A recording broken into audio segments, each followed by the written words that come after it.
kalau kita teman-teman dari perbankan memang kalau kredit kita itu jauh dari target yang tercapai cuma 4,5%, di bawah 5%. Padahal kalau target secara nasional itu 10-12%.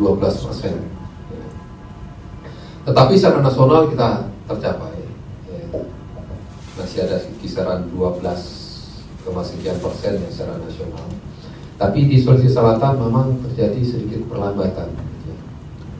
Nah, memang kita susah menemukan apa sebenarnya penyebabnya. Salah satunya memang ada informasi ada pelunasan, gitu ya. Ada penghapus bukuan, kredit yang bermasalah. Gitu ya. Nah, tahun ini harapannya kita tetap harus menatap dengan optimis. Ya. Kalau Bank Indonesia memprediksi itu kredit akan tumbuh 8-10%. Karena kondisi sebelum-sebelumnya ya bisa kita pelajari.